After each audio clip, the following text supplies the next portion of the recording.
Hello and welcome to Topic 10, Lecture 1, which covers Chapter 5. And in this lecture, we're going to be talking about education policy. All right, in this lecture, we're going to just start with asking some broad questions about education in general. And then we're going to move on to take a look at the three phases of education policy that your textbook talks about. And we're going to focus on phase 1 and 2, and I'll leave it to you to read about phase 3 in your textbook. So let's go ahead and get started. So we're going to start the lecture on education policy with asking some broad questions about education, because the answers to the way we answer these questions can be a driving component in terms of the kinds of public policy we have in the United States as it relates to education. And so, one question that we may ask is what's the purpose of education? Why should we educate our citizens or just the people in general who live in the United States?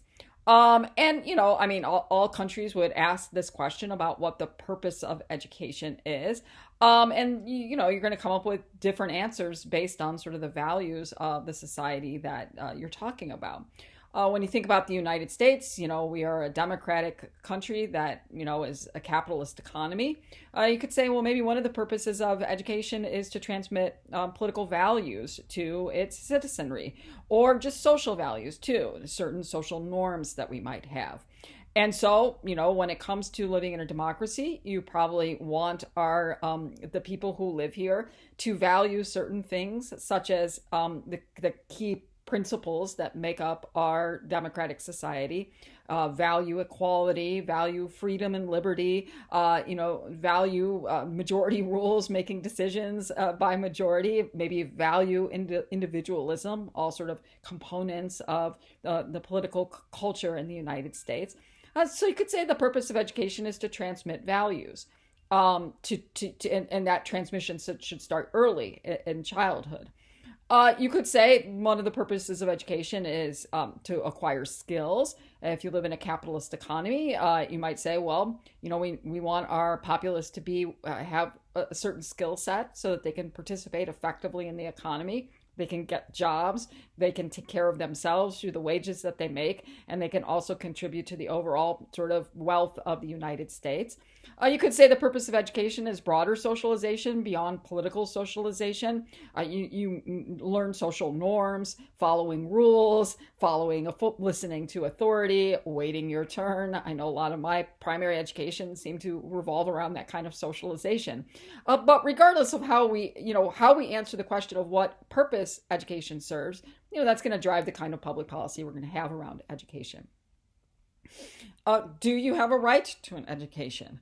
Well, kind of depends on the country that you have, at least at the federal level in the Constitution and the Bill of Rights. There's nothing in the United States Constitution or the Bill of Rights that says that you have this personal liberty to have an education.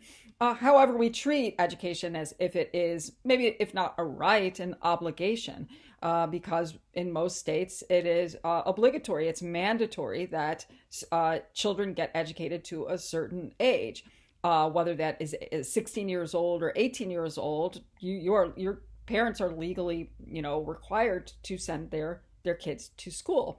While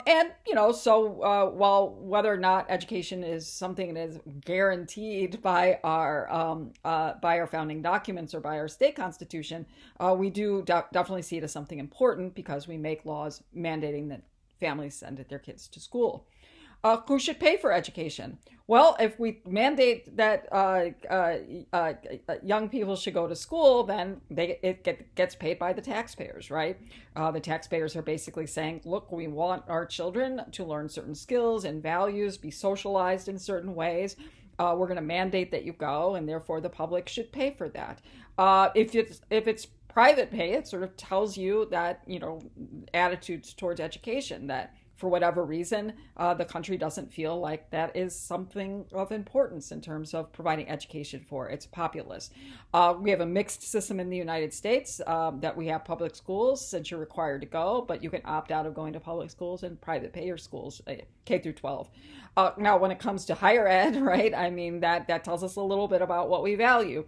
So that while we do have scholarships and grants for people under a certain income level that helps pay for college, that a lot of people take out loans in order to private loans or government-backed loans, but that you have to pay those back.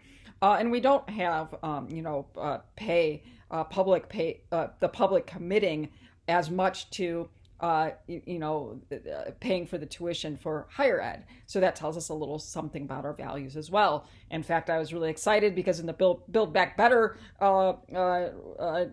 bill that's working its way through Congress, it was that one of the provisions was to provide public tax coverage of the first 2 years of college education. We thought that would be great for the 2-year College of General Studies, but didn't make it into the bill. And so, as I mentioned, how we answer these questions really shape education policy. And in a moment, we'll see how we educate these questions about who should be educated. It shapes education policy as it relates in particular to women. Now, when it comes to education policy, public policy, one of the major questions about if governments are passing laws regarding education, right? It's oftentimes about that you want to achieve these goals, but educating people is really expensive, right?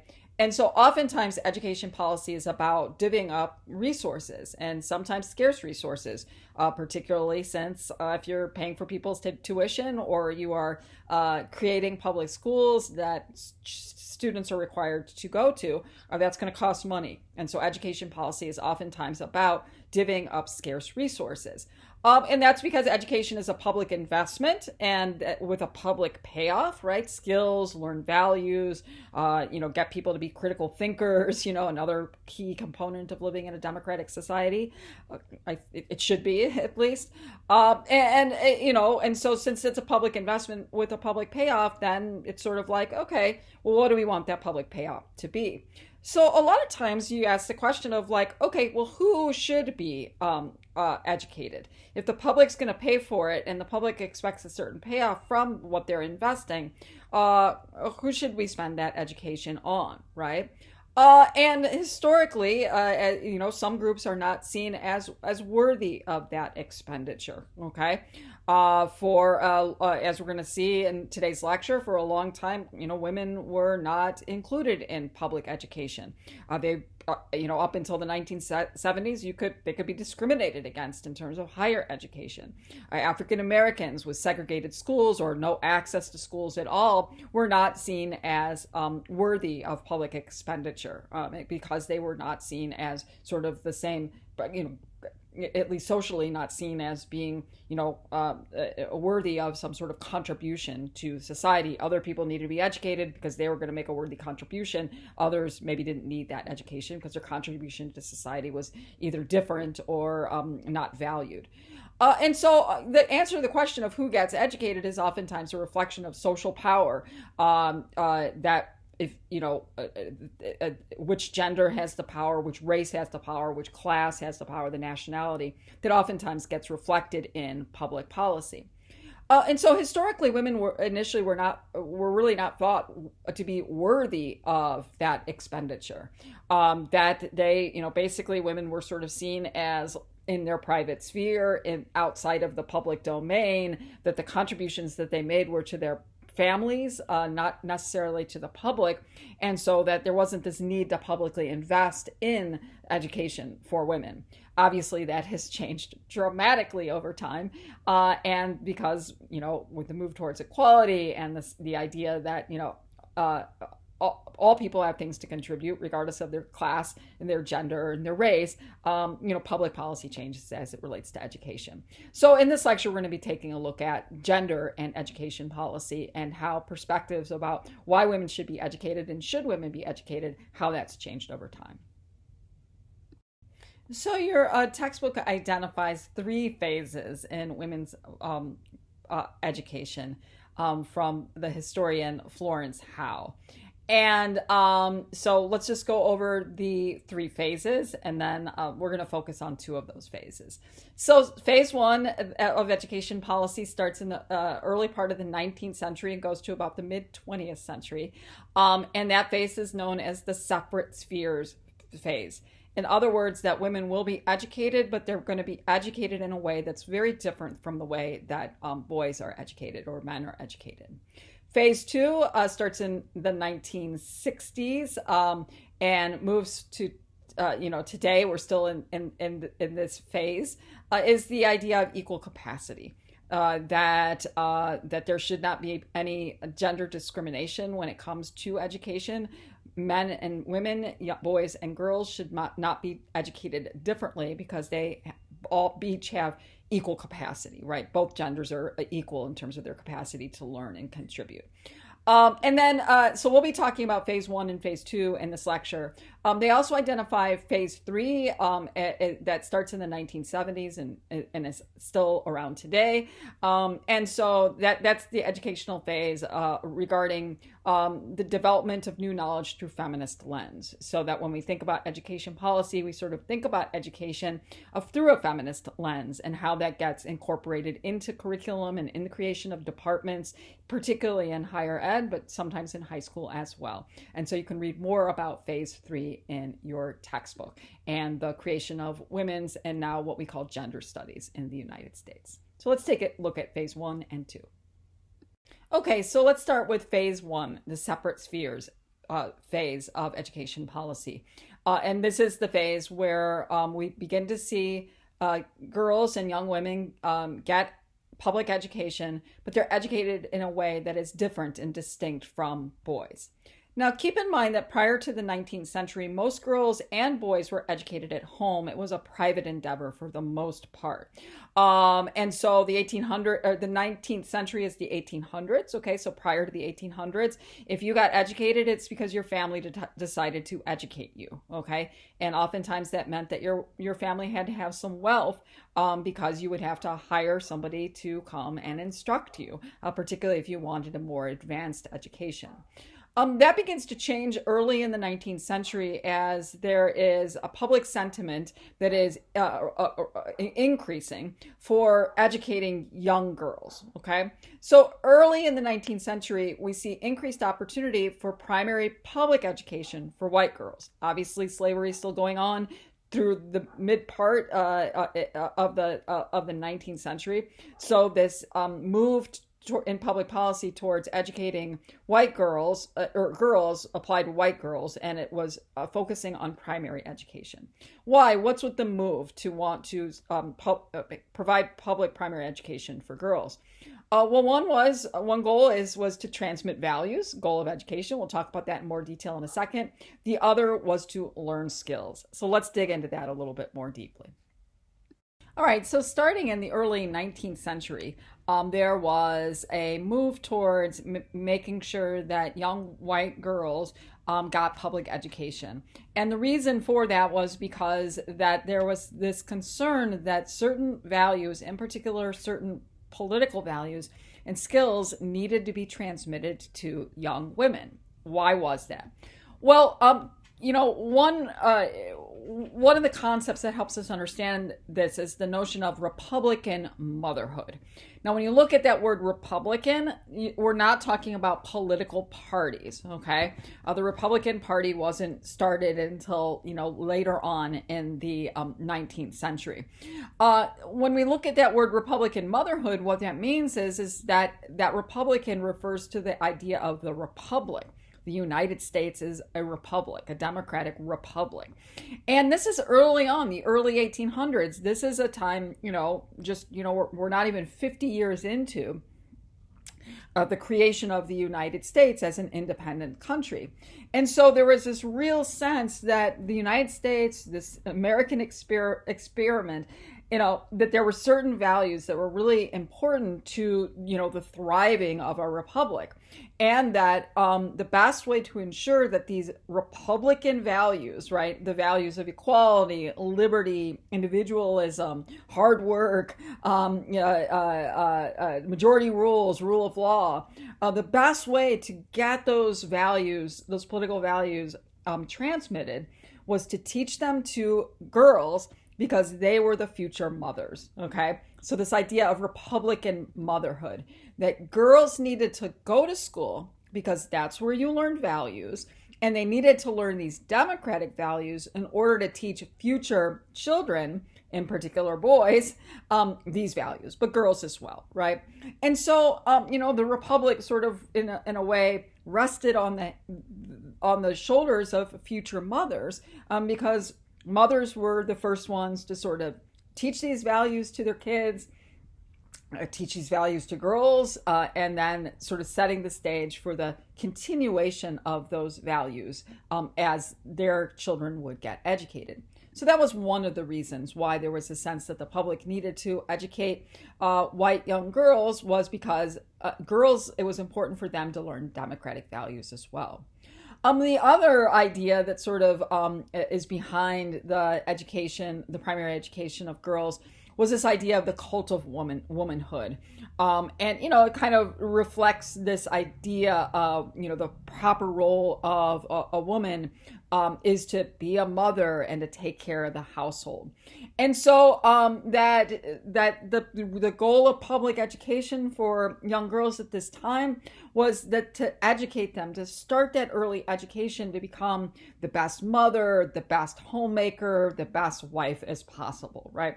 So it's sort of like that, this idea that, public education was the cornerstone of educating girls and women. The state had a responsibility to ensure that young girls knew democratic values so that when they become mothers, they could transmit those to their children, and that the state had this responsibility to sort of, prop up this cult of womanhood, making sure that girls are properly trained and educated to become like the best moms, homemakers, wives as possible. So that was the first reason behind educating primary education for girls. By the middle part of the 19th century, that we see that there is a move in education policy to educate girls and women, not just up to primary through the 6th grade, but to allow them secondary, high school education, and in some instances, higher education. And your textbook talks about that there are 3 reasons, and we'll look at these 3 reasons individually, for why there was this move to increase educational opportunities, public educational opportunities for girls and women. One was because of the increased demand for public school teachers. The other was changing demographics post-Civil War. And the third is the economic growth that comes after the Civil War as well. So let's take a look at each of those individually. Okay, so reason 1, the need for more teachers, primary school teachers. So by the mid part of the 19th century, many more children are going to primary public school, okay? Public education is expanding throughout the United States. And as you expand the access to education, that you're gonna need more teachers. And the thinking is that women were seen as best suited for the job of being a primary school teacher. Why? Well, there are 2 main reasons for that your textbook talks about. For one, women are cheaper to hire, okay? That there are a lot less economic opportunities for women at this time period. And that if you were to hire a man as a school teacher, that they would be competing with salaries that pay more. And so it was just seen as a lot cheaper to hire women to teach primary school. Also, it was based on gender assumptions and stereotypes, that primary, schooling, the children are young, and oftentimes the primary school teacher is sort of seen as an extension of the mother. Women are seen as more nurturing and more, able to deal with children. And so that was another reason why women were seen as best suited for the job. And so that led to increased access for secondary and higher ed, because women we needed more teachers, and women needed education beyond primary level of education in order to teach in primary schools. So that's the first reason. The second reason for increasing secondary and higher ed for women has to do with changes following the demographic changes following the Civil War. As you know, a lot of people died in the Civil War, and that was primarily men, obviously, who died on the battlefields or as a consequence of their injuries during battle. So about 750,000 people died in the Civil War. It was approximately 5% of the population of the United States at that time. And most, but not all, were men. I mean, some women actually did pose as men and fought on the battlefields during the Civil War. I think that historians have that number at, between 250 and 500 women who did that. And some died on the battlefield as well. But the vast majority of people who died during the Civil War were men. Well, what does that have to do with education policy? Well, there were more women than men following the Civil War. In other words, there were not enough husbands.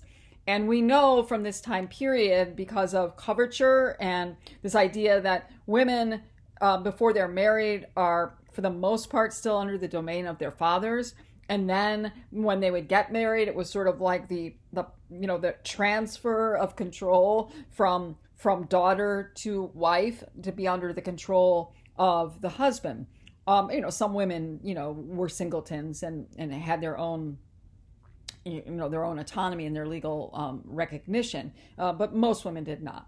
So there was this real concern that, hey, that times are changing with our demographics. There's going to be women who aren't going to get married because there's just less men to go around, and so the state needs to take sort of action in order to make sure that those women are okay. And so, there was a move to saying, look, given the circumstance, we need to encourage women's access to secondary and higher ed because we need to train women to take care of themselves, right? And we need to train women for suitable vocations so that they can live on their own if they do not do not get married, so that they can provide for themselves. And so that there was access, public access to professional schools, mostly teaching what were known as normal schools. But there were other professional schools that were also being opened up for women, but mostly for what would be known sort of like as lady professions, right? Advanced educational opportunities for clerical skills, bookkeeping, nursing as well. And so this is, another reason why we see this expansion into secondary and higher ed. And then finally, there was economic growth following the Civil War. And so, after 1870, we see a lot of economic growth in the United States. And with that economic growth came more opportunities for everybody, including women. And so with these new economic opportunities, new jobs opened up, and that there were, a need for new skills to meet the demands of this growth. And so, as the United States, we have, at this time period, people moving out west with the westward expansion. That gave opportunities for women because as you move west, there's going to be more schools, more need for nurses, businesses opening.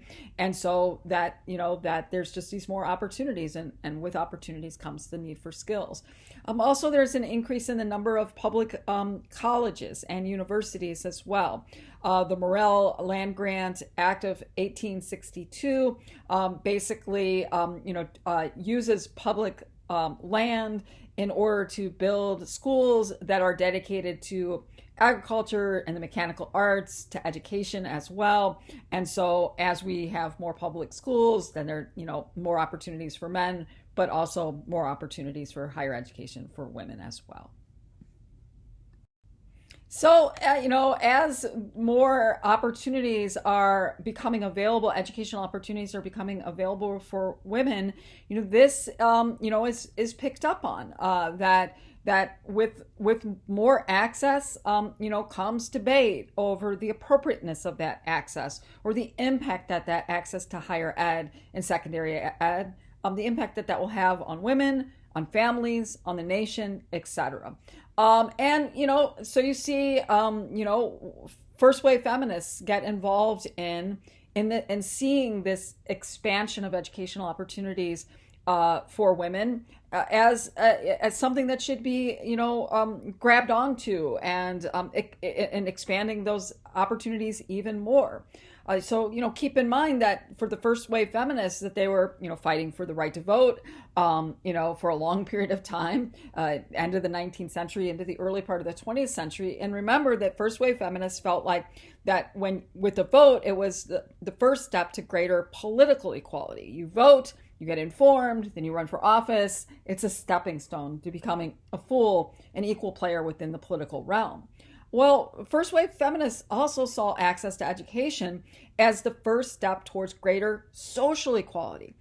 And so as more women are going to school and they are demonstrating themselves as being just as smart as men, as they're getting job opportunities, and they are showing that they too can be great economic, contributors, first wave feminists, took hold of that and said, we've got to expand educational opportunities even more for women so that we can get greater social equality. And so there were, at this time period, there were formation of interest groups that were dedicated to expanding educational equality. And if any of you, wrote your public policy paper or plan to write your second public policy paper on education, that, and even just a lot of information about equality, women's equality, you might turn to the American Association of University Women, that interest group, think tank, really, because on their website, they have lots of information about the impact of Title IX, the impact on gender equality in Congress, etc. So the AAUW was created around this time in 1881. And it was a group that was formed by about 16 college-educated women, and it grew, much from there. And they basically said, that, look, we need an association that's dedicated to college-educated women because college-educated women need more economic opportunities. And also, we need to promote more, access for women in general to higher education, okay? And so they're basically saying, hey, let's expand. At this time period as well, the NACW, the National Association of College Women, started a little bit after, into the early part of the 20th century in 1923. And their focus was on improving higher educational opportunities for African American women.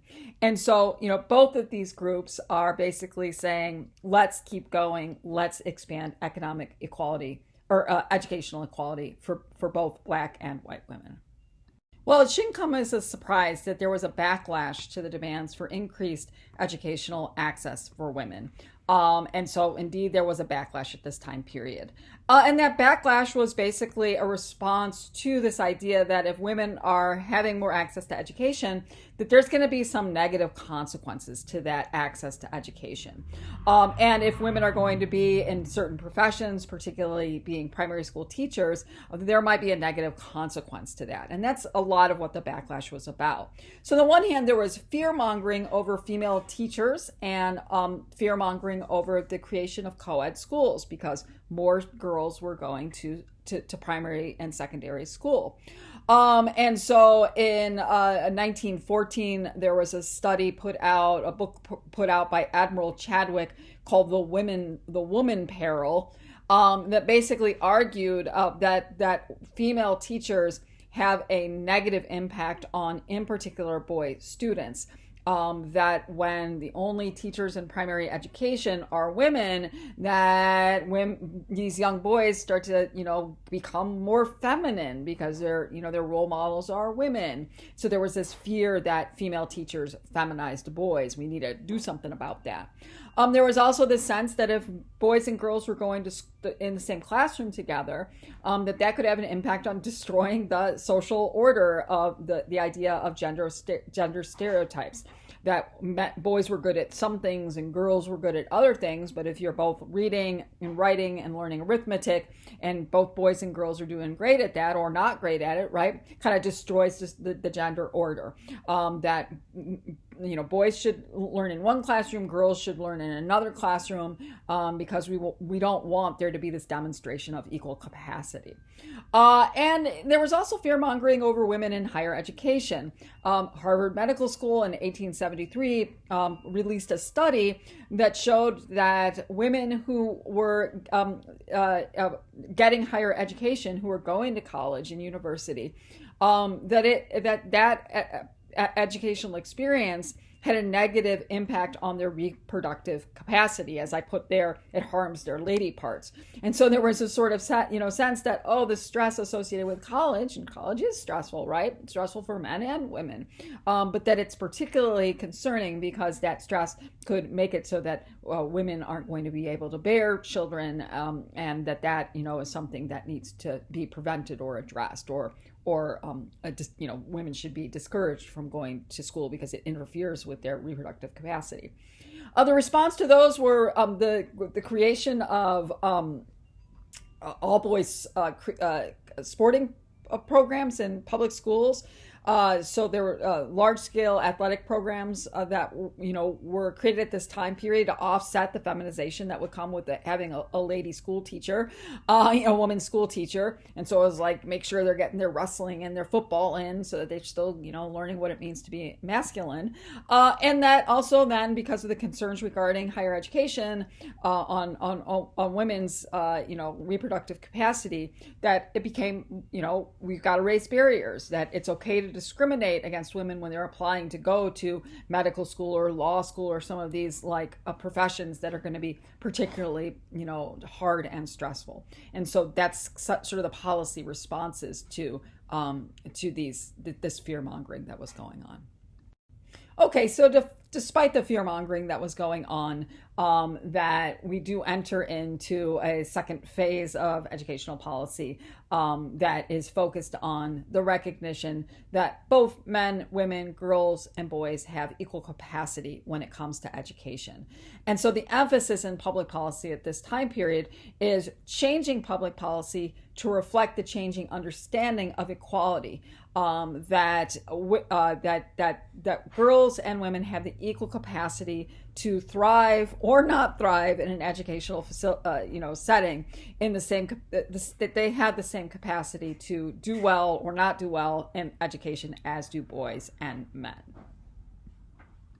In order to understand the fight for gender equality in education, we need to place it in the broader context. And the context that we're going to place it in is the fight for racial equality, or the civil rights movement, that really starts in the 1950s, really getting on steam in the mid-1950s, and continuing on into the continues on until today, but continues on to the passage of the Civil Rights Act of 1964 and the Voting Rights Act of 1965.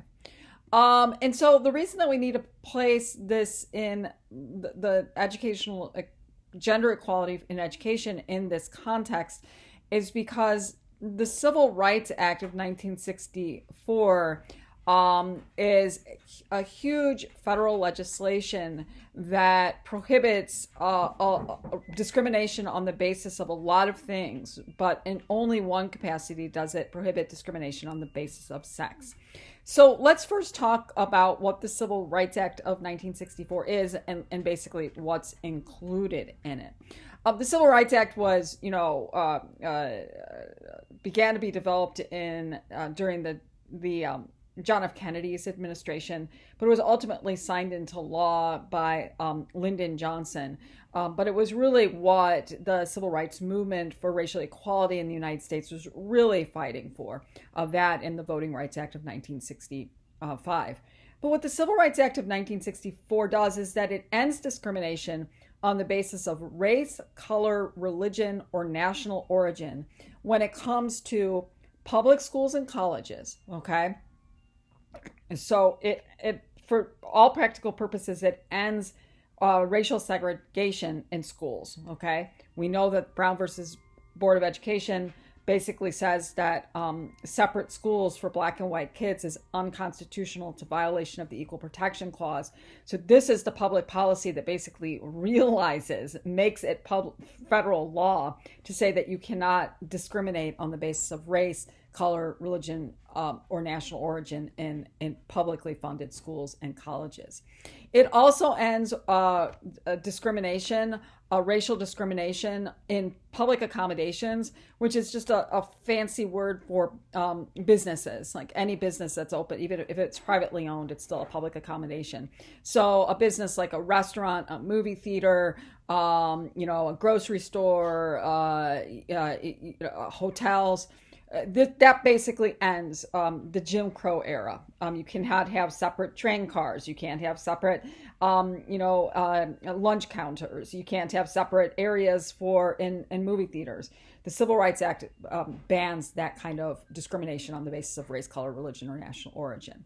It also bans it in public parks, libraries, prisons, and any federally funded institution. What you'll notice there is sex is not included in any of those things. So I guess in theory, you could still discriminate on the basis of sex. Well, not in theory, but you could still discriminate on the basis of sex in public schools and colleges, in public accommodations, and in public parks, libraries, and prisons, right? Sex is not included in that. The only place that sex appears in the Civil Rights Act of 1964 is in Title VII. And Title VII is the provision in the Civil Rights Act that deals with employment. And so in Title VII, it says that you cannot discriminate in employment on the basis of race, color, religion, sex, or national origin. And so that's the only place that sex is included in the Civil Rights Act.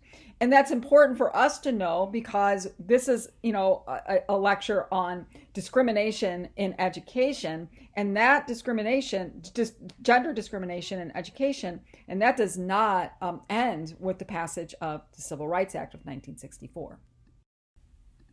So why is discrimination on the basis of sex limited to employment? Why does not sex appear more broadly in the Civil Rights Act? Why is discrimination on the basis of sex, why isn't it ended in education? Why isn't it included in public accommodations? For our purposes, we're most focused on why did not end gender discrimination in education. There are several reasons that historians point to for this reason. One was the concern that including sex more broadly in the Civil Rights Act would sink the bill. At this time period, in the mid part of the 1960s, there was a thinking that there needed to be a broad support for this Civil Rights Act for it to get through Congress. And there was a lot of fear that if sex was added to it, it would break the bill. And so there were just strategic choices that were made to basically not push too hard to include sex in the Civil Rights Act of 1964. And in fact, some historians believe that the word sex being added to Title VII in the Civil Rights Act, Title VII is the part of the Civil Rights Act that prohibits sex discrimination in employment. Some historians believe that was added as a poison pill, that there was one lawmaker in the House of Representatives his name was Howard Smith. He was a Democrat from Virginia. Democrats in that time period are really different than the Democrats that we have today, particularly in the South. But anyways, that he added the word sex to Title VII in the Civil Rights Act because he thought it was a poison pill. What a poison pill is like where you add something into a bill and it kills the bill. Like people won't vote for it because they don't like that provision. Some people say it really wasn't a poison pill, that Howard Smith was working with an old-time first-wave feminist, Alice Paul, because she wanted that included in there and blah, blah, blah. But regardless, it wasn't intentionally added as such. It wasn't like, hey, feminists, second wave feminists, we're going to put this in the bill because we really think, sex discrimination should stop in employment. That's not how it worked.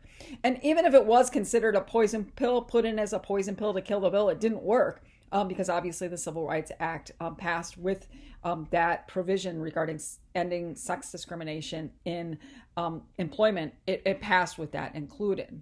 Also, historians sort of point to another reason why sex wasn't more broadly included in the Civil Rights Act.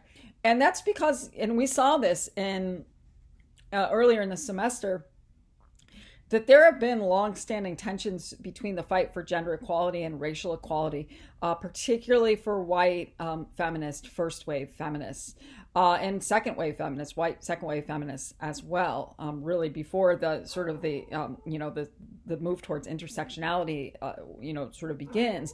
Remember when it came to the passage of the 15th Amendment, that was changing our Constitution to say that you can't discriminate on the basis of race when it comes to voting. Remember that some of the early suffragettes, they did, like Susan B. Anthony, they did not support the passage of the 15th Amendment because they thought that women, white women, should get the right to vote before black men. And so that tension, historians look at that tension between racial equality and gender equality and say that it may have still been present in 1964 and the struggle to pass the Civil Rights Act of 1964. Well, as we know from earlier in the semester, that prohibiting discrimination on the basis of sex in education is realized in 1972 with the passage of Title IX, okay? And as we know, Title IX is a federal law that prohibits sex discrimination in any school receiving federal funding. There's the language. We looked at that earlier in the semester, so I'll just leave it to you to read more about this in the textbook. And so, as we know, that there were some the education acts were up for renewal. The idea was, let's add sex equity, that is, that you can't discriminate on the basis of sex, to these education acts. And that the Civil Rights Act of 1964 was amended in 1972 in order to add sex to Title IV. And Title IV is the provision of the Civil Rights Act that prohibits discrimination on the basis of race, color, national origin, religion. Sex was added in 1972 as well. And so you'll read more about this in the textbook, and you can feel free to review the lecture that I gave earlier this semester about that public policy endeavor to pass Title IX. So that's it for me this week. There's only one lecture that I made this week. And sorry, it's a little bit longer than usual, but I guess it's only one. However, you will be watching an 18-minute video from C-SPAN. Yay, C-SPAN! And it is about Title IX and gender discrimination in school sports. So it's specifically focused on gender discrimination in school sports. It's a really good video, and so watch it. There will also be questions about it on the quiz that you take. It's also great background for the movie that you're going to be watching this week. So we have a discussion. It's actually not due until, the initial post isn't due until November 28th. So you can watch this movie. It is a great documentary. It's called Keepers of the Game. And you get free access to it via Canvas. You can stream it onto your TV if you have the ability to do that, or you can just watch it on your laptop. The movie's about 1.5 hours long, and I think that you will find it totally captivating. It's a movie about Native Americans and Native American women, traditions, and lacrosse, which is a game that is founded, it's created by Native Americans, and there's the sense that Native Americans are the keepers of that game. That's why it's called Keepers of the Game, but it's men who keep that game. Women aren't supposed to play lacrosse. And so this is a really inspiring movie about Native American traditions, lacrosse, Title IX, and how it all comes together. And so I really hope you enjoy it. Feel free to watch it with your friends and family. It'll be post-Thanksgiving, so you can eat some turkey if you like turkey or cranberry sauce or whatever.